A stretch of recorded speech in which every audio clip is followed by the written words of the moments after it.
Welcome to the Better Business Podcast. I'm your host, Austin Zelan.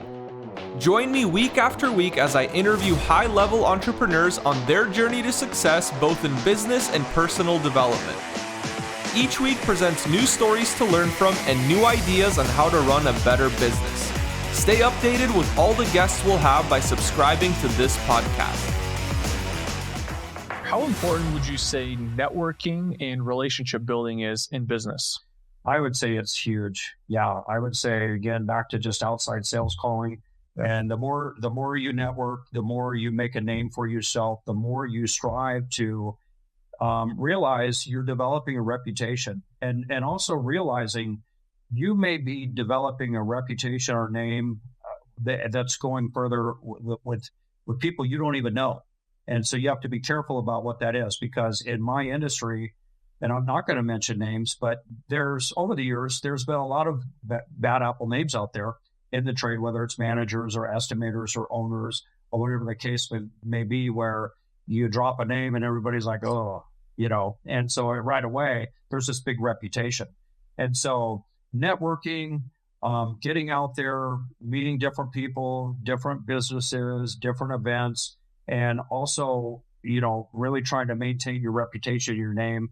That's gold. That'll go a long ways. We've had over the years, I couldn't even count the times where I've had somebody say, hey, you were referred by so-and-so, and so we want to come in to get our vehicle repaired. And the so-and-so that they mentioned, I have no idea. It's like, I don't even know how they got our name. But we have people we don't even know that are referring us because we have a brand and a reputation for what we do. I know you're a fan of networking and networking events and building business relationships. So how important would you say that's been in your business journey? I think that relationships are the foundation of everything else in life. Business, personal, everything. Mm-hmm.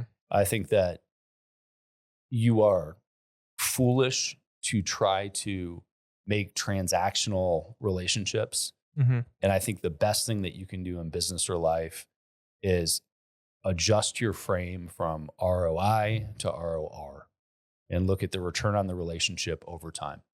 Yeah. And sometimes that's financial, and sometimes it's emotional, and sometimes it's relational, and you don't know, and you won't know for a long time. Yeah. In some cases. Yeah. So it is it's a challenge internally for me sometimes, because especially when I get into the mode of, we've got XYZ objective in the business, we've got ABC targets, I'm driving, and then somebody's like, oh, you should come to my event. And I'm like, motherfucker, it's so distracting. But I consistently make time for them, because at the end of the day, the thing that fuels all of us is connection. Yeah. And it's also impossible to extract that from the outcomes that you have in life. You didn't do anything alone. Mm-hmm. And a fun game to play, if you want to argue that point, is to take a given person and track back to when you met them and think about what wouldn't have happened if you didn't meet them. So do you use a lot of social media to run your business? Not as much as others, honestly. It is not my primary. It's always it's my afterthought, honestly. And that's not because it's not effective. It is incredibly effective. It's just our avatar isn't usually on social media that often. And if they are, they're not on very, very often. So this mindset of let's take you on the journey, because this is how I think about it when I'm thinking about my avatar, right? So these are individuals who have an MBA. We do work with a lot of consultants in town. That mainly because either they live here and we turn them here, or they don't live here, they live in Chicago or Boston, they travel here for Dell or Microsoft Consulting or Apple, and so we train them while they're here, right? So it's just win-win. In any case, we think about their what is that journey, right? They get undergrad, and then they go intern somewhere, and then they decide to go to graduate school, get their MBA. By this time, they're 26, 27 years old. Then now they're just they're not even junior partner, right? They're just an associate. That takes 2 to 3 years, they're hustling. By the time they're 32, 33, they're not starting to get that junior partner. Maybe they're already getting partner. And that's when life slows down a little bit for them. And by slowing down, I mean, there's not as much hustle, wasted energy. There's this conversion of how hard they're working for their position and where they are in life. And they've gotten married, they have the kids, and now they just need to maintain. Now they're partner, now they have a family, now they're married. So that they just need to coast. And at that point, about 35, 36, 37 years old, across the board, you can ask any 36-year-olds like, hey, do you have low back pain? Like, yeah, I'm 36. It's like, so, and that's what happens to them. They're like, people who use a high achieving type A's like, what happened? I used to be an athlete. Now my hips hurt, my ankle hurt, my knee hurt, right? And that's when we come in. That's the moments, right, in their life. And these individuals are not at a place where they're scrolling on Instagram, right? They've just finished hustling for the last 12 years of their life.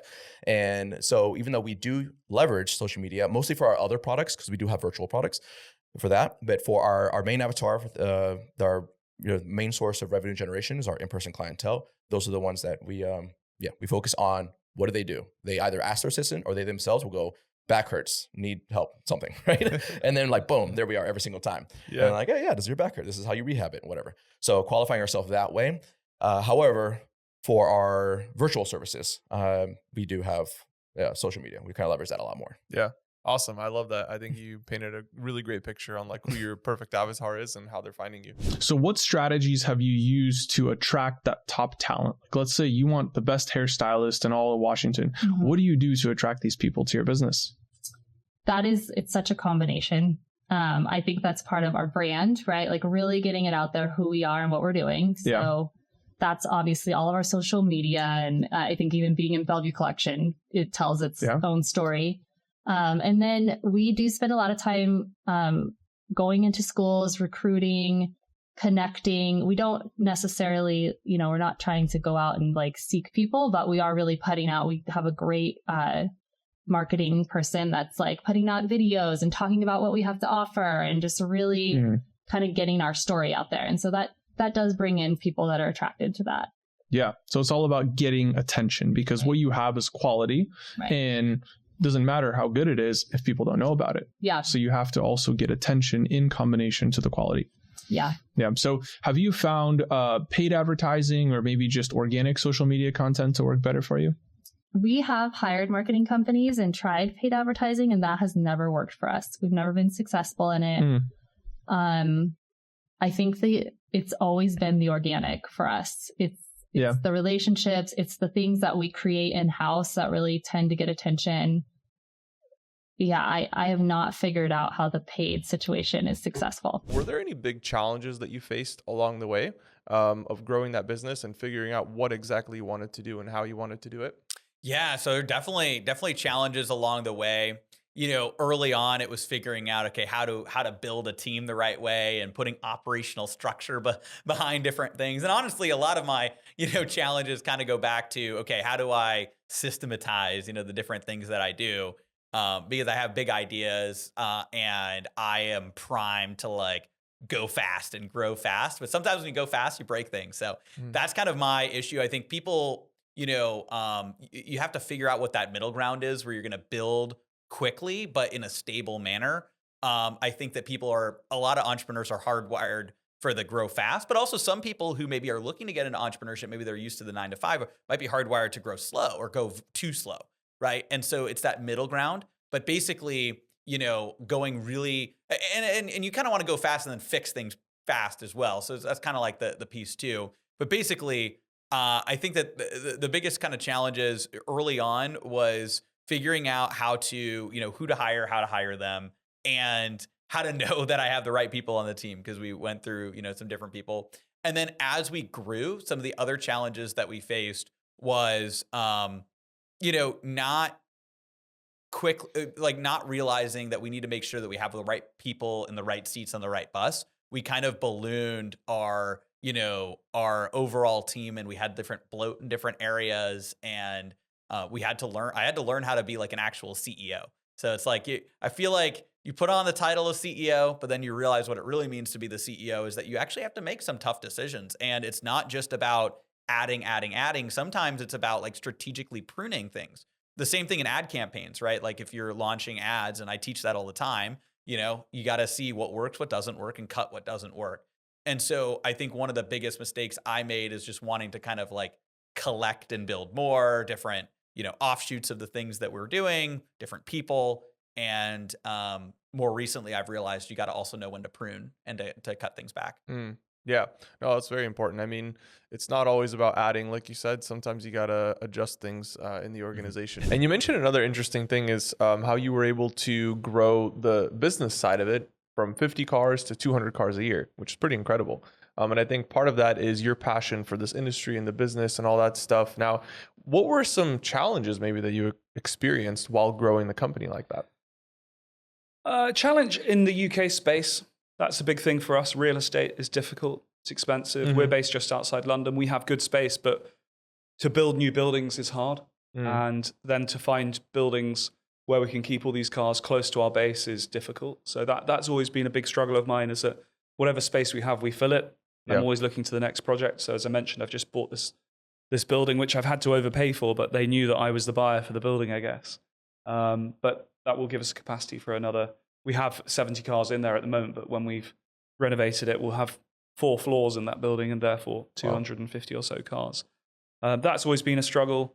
The ability to write a check, so the art of good sales in our business is, a lot of it is driven by the ability to actually be able to buy the car and own it outright and have control of it.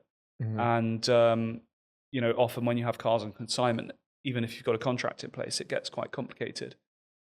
Owners can change their mind. You're always the guy that's taking the pain when offers are made. The guy says, this is what I want. The asking price is here. Someone offers here. And the difference is your commission, and you're being squeezed. Whereas when you own the cars, it's a lot easier.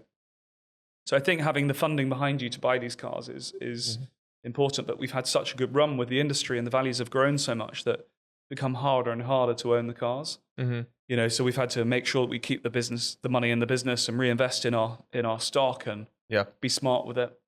Because sometimes you can buy cars that are on a bit of a run, and then the market changes direction. Suddenly you're left holding the baby, and you're thinking, shit, what am I going to do with this car? Yeah. So you have to find a way to sensibly exit that car, and you're always looking for a profit, but sometimes you just got to cut loose and sometimes take a loss. Yeah. So that is a big challenge. Is like, the mental strain of owning all of these stock items, and we may have $50 million at any one point in time tied up in stock, and some of that money is our own, some of it's finance money from the bank, some of it's joint venture money with clients. It's just balancing that ability to be able to buy the cars. Yeah. So do you use a lot of banks and financial institutions to help you run it? We've got a good relationship with our bank, whereby we have a facility that's, we have a large stock portfolio that's existing. We leverage an amount of that to give us some more cash to buy more stock. We could leverage a lot more, but it's about keeping that balance, reading the market. And, quite often people come to us and they have money that they'd like to invest and do some projects with us. That's a great way for people to experience our side of the business in terms of the buying and selling. Have a little bit of ownership experience as well for a short period of time, and then we sell the car for a profit and we split the profit in some way, shape or form. That's really fun and exciting. It's quite safe as well for people, because in those scenarios you can let them buy the item of stock. They know we're making no money on the way in, so why would we put their money into it unless we think we're going to make money on the way out? And they've got the security of owning that asset. So they know their money's safe. I think a lot of people invest in things whereby money can just disappear quite quickly. Whereas you're doing a JV where they're owning an asset. That's quite lucrative. Obviously we have exclusivity over it for a period of time, which is really important. And it's just taking an opportunity, or taking advantage of all these opportunities that are presented to you, not only with the cars and when they come along and trying to buy them, but with people that want to get involved and work with you. Yeah. I think collaboration is very important. Not only on a point of view with people that want to do joint venture deals with us, but also other traders like myself in the market. The more we work together, the more business we do. If you try and be like a loan agent that only deals with the end user and doesn't share commissions when they may have an idea and introduce you to someone, you don't go very far when you do that. You've got to work with the rest of the trade. And our industry is quite small in terms of, there aren't that many dealers out there, and everyone knows each other, and your paths cross so much. You've got to stay friends. You've got to play clean. You've got to be honorable. You've got to be, someone of your word. So if you say you're going to buy something, you've got to follow through with it. If you say that you're going to pay someone a commission, you've got to pay them the commission. And what goes around comes around. people remember these things.